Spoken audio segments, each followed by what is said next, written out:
Good morning students. मैं चंदन कुमार। आज मैं आप लोगों को क्लास 10 मैथ्स के चैप्टर 6 त्रिभुज के कुछ महत्वपूर्ण प्रमेय बताऊंगा जो कि ज़्यादातर एग्जाम में पूछे जाते हैं। इनमें से एक है प्रमेय 6.1। प्रमेय 6.1 के बारे में हम लोग देखेंगे कि प्रमेय 6.1 होता क्या है, इसका स्टेटमेंट्स क्या है। कभी कभी एग्जाम में इसका कथन भी पूछ दिया जाता है, यानी कि स्टेटमेंट पूछा जाता है और उसके बाद बोला जाता है कि इसका सत्यापन करके दिखाएं। तो सबसे पहले इसे और किन नामों से जाना जाता है, तो साधारणतः इसे हम लोग थेल्स प्रमेय या आधारभूत समानुपातिकता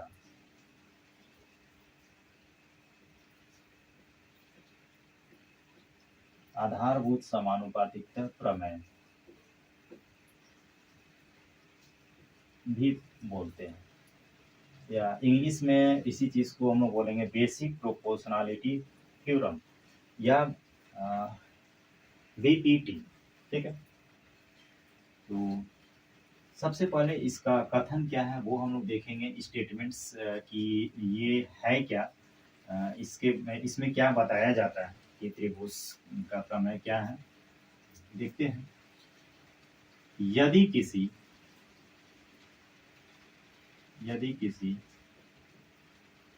त्रिभुज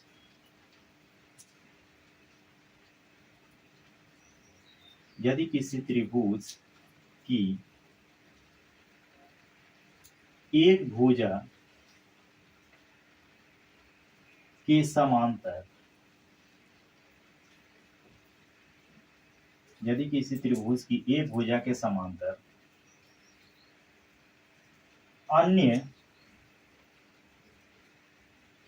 दो भुजाओं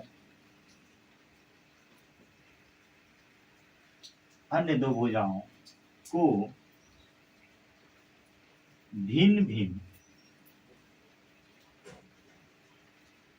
बिंदुओं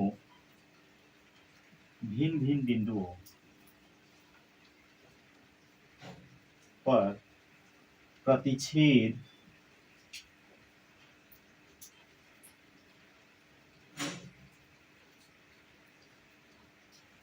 करने के लिए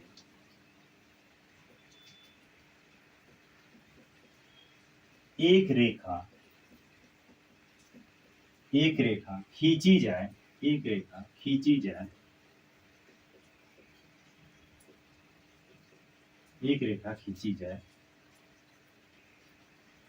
तो ये अन्य भुजाएं एक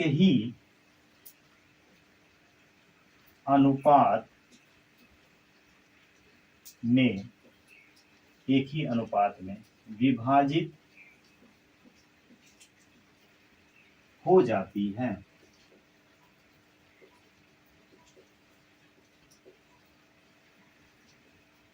ये हमारा स्टेटमेंट्स है थेल्स प्रमेय का। तो इसका सत्यापन कैसे करना है? सबसे पहले किसी भी प्रमेय में, अगर कोई भी प्रमेय आपको एग्जाम में पूछा जाता है तो सर्वप्रथम उसमें जो दिया गया है उसको नोट डाउन करते हैं, उसमें क्या हमको सिद्ध करके दिखाना है वो लिखते हैं। उसके बाद हम लोग उसके प्रमाण या उपपत्ति पर देखते हैं।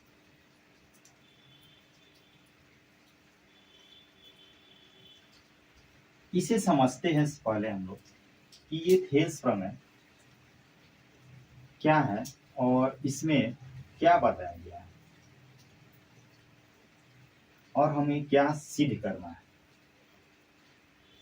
एक त्रिभुज ए बी सी लेते हैं। अब देखिए ये प्रमेय क्या है। इस प्रमेय में बोला गया है किसी त्रिभुज, एक त्रिभुज ले लिए, कोई भी एक त्रिभुज ले लिए, आप नेमिंग कुछ भी ले सकते हैं, P Q R D E F कुछ भी नेमिंग ले सकते हैं। तो एक त्रिभुज हम लोग ए बी सी ले लिए इसमें बोला जा रहा है किसी त्रिभुज की एक भुजा के समांतर, कोई भी भुजा आप ले लीजिए, ये भुजा लीजिए, ये भुजा लीजिए, चाहे ये भुजा लीजिए, ठीक है, किसी एक भुजा के समांतर एक रेखा खींचना है, ठीक है। समांतर कैसा रेखा होना चाहिए, तो वो रेखा अन्य दो भुजाओं को, समांतर रेखा तो यहाँ भी हो सकता है और यहाँ भी हो सकता है, यहाँ भी हो सकता है, यहाँ भी हो सकता है। अगर ये भुजा लेंगे तो इसके समांतर यहाँ भी हो सकता है और यहाँ भी हो सकता है, यहाँ भी हो सकता है। तो कहाँ पर कौन सा रेखा हम लोग को लेना है, तो बोला जा रहा है अन्य दो, जो रेखा अन्य दो भुजाओं को भिन्न भिन्न बिंदुओं पर प्रतिच्छेद करने के लिए, भिन्न भिन्न बिंदु मतलब अन्य दो भुजाओं ले लिए, और कोई भी बिंदु मान लेते हैं, कोई बिंदु ले लिए, तो एक रेखा यहां से अगर खींचते हैं तो ये रेखा इस भुजा को एक बिंदु मान लेते हैं डी, और ये बिंदु मान लेते हैं ई, पर प्रतिच्छेद करती है। तो ये अन्य भुजाएं एक ही अनुपात में विभाजित हो जाती हैं। इसका मतलब, कहने का मतलब, AD by DB equal to AE by EC, ये हमको सिद्ध करके दिखाना है। तो सबसे पहले नोट डाउन करेंगे, दिया क्या गया है इसमें, दिया गया है त्रिभुज ABC में, त्रिभुज ABC में DE किसके समांतर है, BC के समांतर, DE समांतर BC, तथा रेखा DE, रेखा DE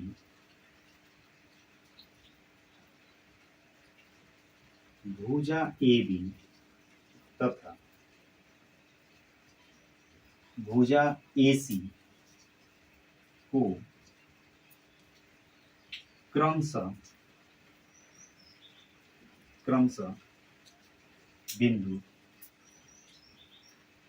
बिंदु D एवं E पर प्रतिच्छेद करती है। ये जो क्वेश्चन में दिया है उसको हम लोग नोट कर लिए।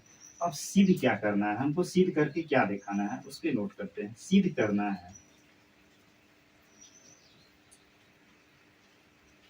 करना है कि AD by DB equal to AE by EC, ये हमको सिद्ध करके दिखाना है। यहाँ DB और BD भी लिख सकते हैं, यहाँ इसको C भी लिख सकते हैं, ठीक है। तो इसे सिद्ध करने के लिए हम लोग एक छोटा सा रचना करते हैं। किसी रचना के तौर पर बिंदु D से एक लंब खींचते हैं AC पर, इसका नेम दे देते हैं, इस पॉइंट का, बिंदु का नाम देते हैं M, और इसी प्रकार E से भुजा AB पर एक लंब खींचते हैं EM। पुनः B को E से तथा C को D से मिला देते हैं, B को E से तथा D को C से मिला देते हैं।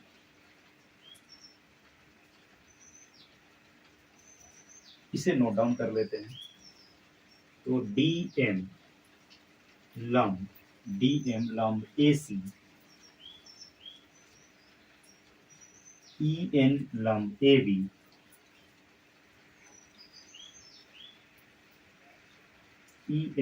AB, तथा B को E से तथा B को E से एवं C को D से मिलाया, एवं C को D से मिलाया। ये हमारा रचना कंप्लीट हो गया। अब इसका प्रमाण, इसका प्रूफ, अब इसका प्रूफ देखेंगे कैसे प्रूफ करना है हम लोग को। तो इसका प्रूफ के लिए हम लोग पहले से क्लास 9 क्लास 8 या क्लास 7 से ही पढ़ते आ रहे हैं त्रिभुज का क्षेत्रफल क्या होता है। तो ये काफी अच्छे तरीके से आप लोग को याद होगा कि त्रिभुज का क्षेत्रफल क्या होता है। तो इसको हम एक बार रिवाइज कर देते हैं कि त्रिभुज का क्षेत्रफल के लिए त्रिभुज का ऊंचाई का ज्ञात होना आवश्यक है। अदरवाइज अगर ऊंचाई नहीं दिया रहता है तो क्लास 9 में हम लोग देखे होंगे हीरोन सूत्र के हेल्प से अगर तीनों भुजाओं का माप दिया रहता है तो उसकी हेल्प से हम लोग निकालते हैं, ठीक है। अन्यथा इस फॉर्मूले से निकालते हैं। त्रिभुज का क्षेत्रफल क्या होता है, तो half into base into height, ये पिछले क्लास में हम लोग पढ़ा है। तो इसी फॉर्मूला का यूज हम लोग यहाँ पर करेंगे, ठीक है। सबसे पहले देखिए इसको प्रूफ करने के लिए त्रिभुज ए डी ई एवं त्रिभुज बी डी ई के क्षेत्रफल का अनुपात हम लोग क्या करते हैं, ठीक है। इससे पहले एक चीज नोट डाउन कर देते हैं, क्योंकि त्रिभुज का क्षेत्रफल इक्वल टू हाफ इंटू आधार गुना ऊंचाई, ये हम लोगों ने पिछले क्लास में पढ़ चुका है।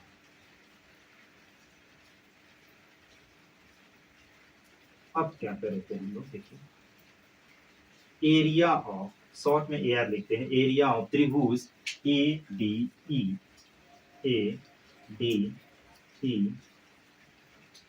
और एरिया ऑफ त्रिभुज बी डी ई,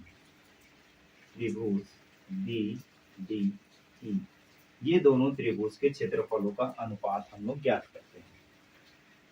तो अब ध्यान देंगे ए डी ई। अब देखिए एक चीज और समझते हैं हम लोग इसे ज्ञात करने के पहले कि त्रिभुज का जो क्षेत्रफल होता है, तो त्रिभुज के क्षेत्रफल का अगर हम आधार बदल दें, ठीक है, तो क्या उसका क्षेत्रफल बदल जाएगा क्या? आधार बदलने से क्षेत्रफल नहीं बदलता है, क्षेत्रफल सेम रहता है। तो यहाँ पर क्या है, हाँ आधार बदलने से उस त्रिभुज की ऊंचाई जरूर बदल जाती है, ठीक है। तो यहाँ पर सेम वही कंसेप्ट है। तो एक बार हम लोग क्या करेंगे, इस त्रिभुज में आधार एडी लेते, इस तरफ के साइड्स का अनुपात लेना है, ठीक है। क्योंकि देखिए एडी बाई हम लोग को डीबी प्रूफ करना है, ठीक है।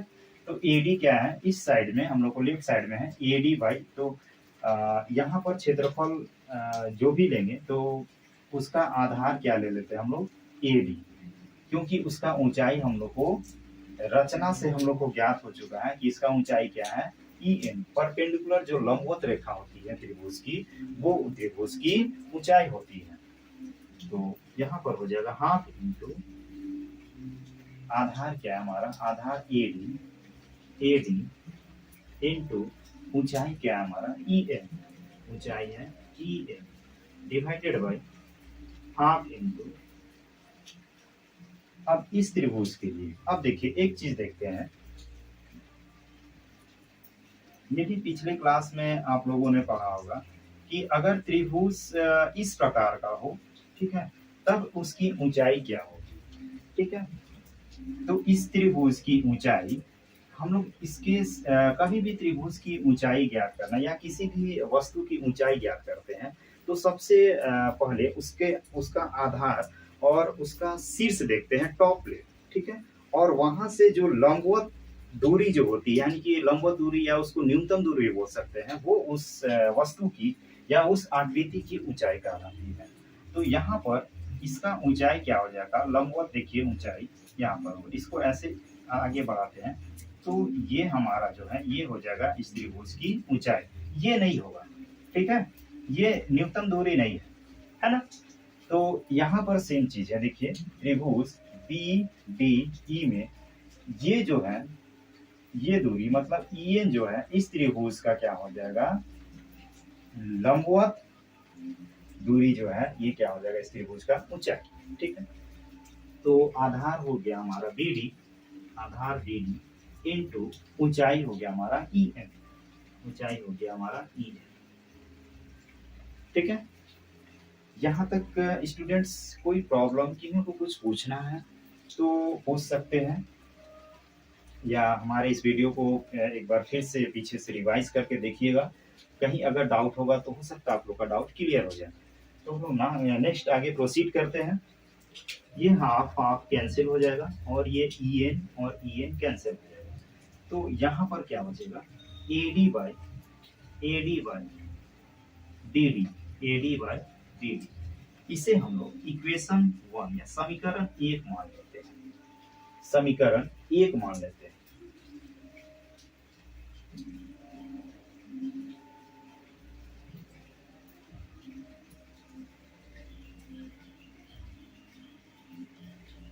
फिर पुनः अब क्या करते हैं, इसी प्रकार त्रिभुज ADE का फिर से हम लोग क्षेत्रफल लेंगे और त्रिभुज CED का क्षेत्रफल का अनुपात ज्ञात करते हैं। पुनः इसी प्रकार ज्ञात करेंगे। पुनः एरिया ऑफ त्रिभुज ADE divided by area of त्रिभुज CED। अब इसका क्षेत्रफल क्या होगा, हाफ इंटू आधार। इस बार क्या करते हैं हम लोग, आधार AE को लेते हैं। अगर AE को आधार लेंगे तो ऊंचाई हमारा क्या हो जाएगा, DM। तो आधार हमारा अगर AE होगा या AE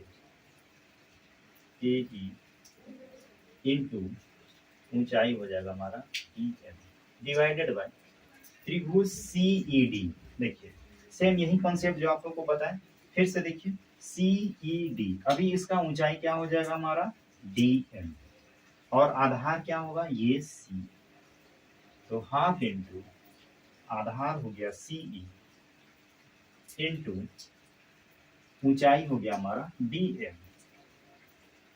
तो यहाँ पर same half half cancel, DM cancel, क्या बचेगा यहाँ पर AE बाई CE। ये इसे हम लोग समीकरण 2 मान लेते हैं, इसे हम लोग समीकरण 2 मान लेते हैं। अब पिछले क्लास में याद कीजिए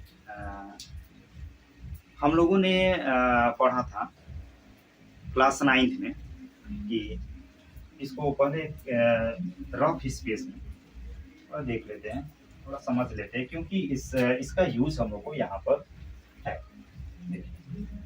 अगर कोई दो समांतर रेखा है, कोई दो समांतर रेखा है, इन दोनों समांतर रेखाओं के बीच, इन दोनों समांतर रेखाओं के बीच यदि कोई दो त्रिभुज की रचना की जाए जिसका आधार बराबर, जिसका आधार बराबर हो, अलग अलग आधार नहीं होना चाहिए, आधार एक ही होना चाहिए। ठीक है, देखिए आधार कहने मतलब देखिए नेमिंग कर देते हैं समझने के लिए, ABC और ये P ले लेते हैं। तो देखिए ABC इस त्रिभुज का जो आधार है, देखिए इस त्रिभुज का आधार क्या हमारा BC है ना, और त्रिभुज PBC इस त्रिभुज का भी आधार क्या है BC, और इन दोनों त्रिभुज के शीर्ष जो है A और P इस रेखा पर स्थित है, इसी रेखा पर स्थित है। ठीक है, कहने का मतलब क्या है, इन दोनों त्रिभुज का आधार एक है और ये दोनों त्रिभुज एक ही रेखा के बीच स्थित है। तो इस स्थिति में इन दोनों त्रिभुजों का क्षेत्रफल क्या हो जाता था, बराबर ABC equal to area of BCP, area of त्रिभुज BCP दोनों के त्रिभुज का क्षेत्रफल बराबर हो जाता है। ये हम लोग सिद्ध कर चुके हैं क्लास 9 में। तो इसी थ्योरम का यहाँ पर प्रयोग होगा। ठीक है, यहाँ पर ध्यान दीजिए,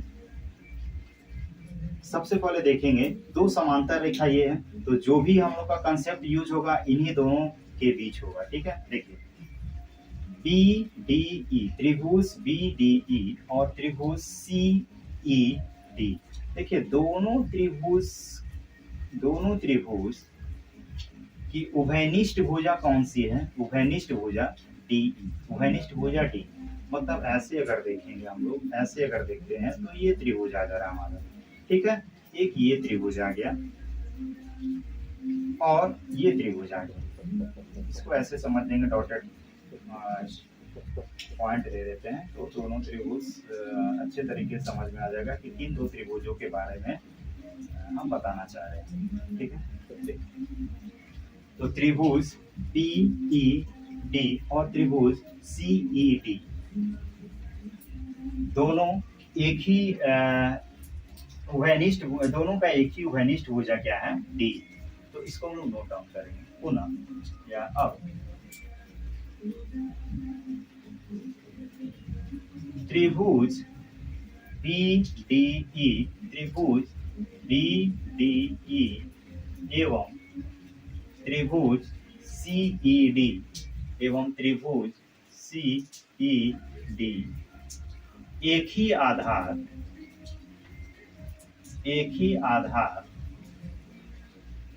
कौन सा है? डी एवं एक ही समांतर रेखा, एक ही समांतर रेखा BC एवं DE, BC एवं DE के बीच स्थित है। इसलिए इन दोनों त्रिभुज का क्षेत्रफल क्या होगा? बराबर। कौन सा त्रिभुज? तो त्रिभुज B D E equal to area of त्रिभुज सी ई डी। इसे हम लोग समीकरण 3 मान लेते हैं। ठीक है, तो हमारा कितना समीकरण ज्ञात हो गया? एक समीकरण ये हो गया, एक समीकरण ये हो गया, एक समीकरण ये हो गया। अब थोड़ा हम लोग ध्यान देंगे, समीकरण 1, 2 और 3 ये तीनों समीकरण को एक साथ अगर देखा जाए तो क्या रिजल्ट हम लोग को मिलता है वो ध्यान देंगे। देखिए यहाँ पर मेन समीकरण 3 जो है इसका रिजल्ट क्या है? तो एरिया ऑफ BD और CED। देखिए दोनों त्रिभुज का क्षेत्रफल क्या हो जाता है? बराबर हम लोग सिद्ध कर दिए। तो देखिए यहाँ पर समीकरण 2 में या समीकरण 1 में कहीं से भी आप हम लोग ये सॉल्व कर सकते हैं। तो समीकरण 2 में अगर देखा जाए तो CED किसके बराबर हो जाएगा? BD। अगर यहाँ पर CED के जगह BDE अगर लिख दें तो क्या होगा रिजल्ट? ये वाला जो रिजल्ट है इसके बराबर हमारा आ जाएगा, मतलब समीकरण 1 के बराबर आ जाएगा। तो जैसे ही वो बराबर होगा तो समीकरण 1 एवं 2 से देखने में देखेंगे तो क्या हो जाएगा? हमारा लेफ्ट हैंड साइड दोनों का इक्वल हो जाता है, और जब लेफ्ट हैंड साइड इक्वल हो जाता है तो राइट हैंड साइड भी इक्वल हो जाएगा। तो इसको हम लोग डायरेक्ट भी लिख सकते हैं। समीकरण 1, 2 एवं 3 से, समीकरण 1, 2 एवं 3 से फाइनली रिजल्ट क्या मिलेगा? तो एरिया ऑफ फाइनली रिजल्ट क्या मिलेगा? RHS हमारा बराबर हो जाएगा AD by BD, AD by BD या DB भी लिख सकते हैं, equal to AE by EC, AE by EC। तो ये रिजल्ट हमारा सिद्ध हुआ, लास्ट में लिखेंगे सिद्ध हुआ।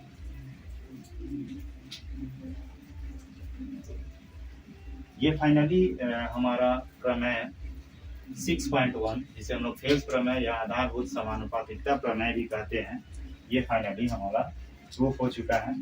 तो एक बार हम लोग रिवाइज कर देते हैं, एक बार देख लेते हैं फिर से कि क्या क्या हम लोग किए, कैसे कैसे किए, किस स्टेप्स को यूज़ किए हैं, तो किस तरीके से यूज़ किए और कहाँ पर यूज़ किए वो देख लेते हैं।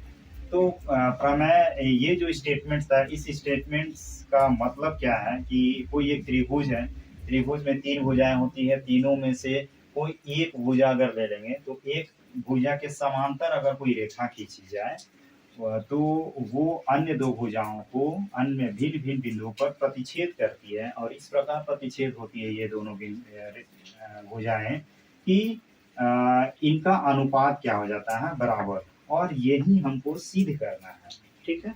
तो सिद्ध करने के लिए सबसे पहले एक हम लोग रचना किए, डी से AC पर एक लंब खींचे DM और E से AB पर एक लंब खींचे EM।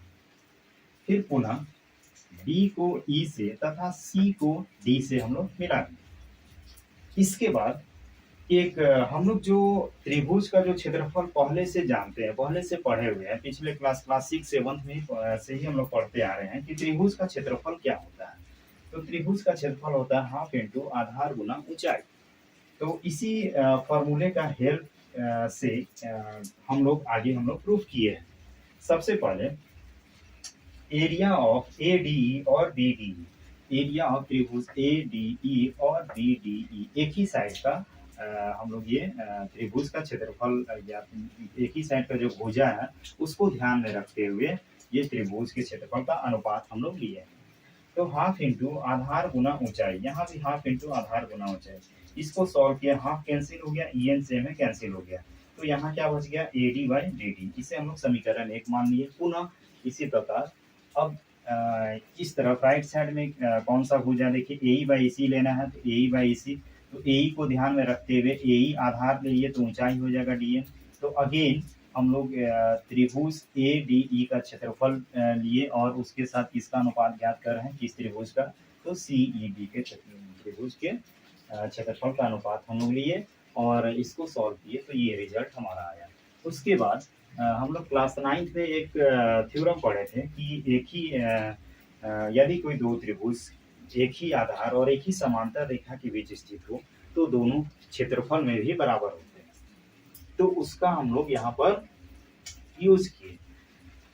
इसके बाद समीकरण 1, 2 और 3 को देखें तो हमें ये रिजल्ट हमारा आ गया फाइनल, ठीक है। Thank you.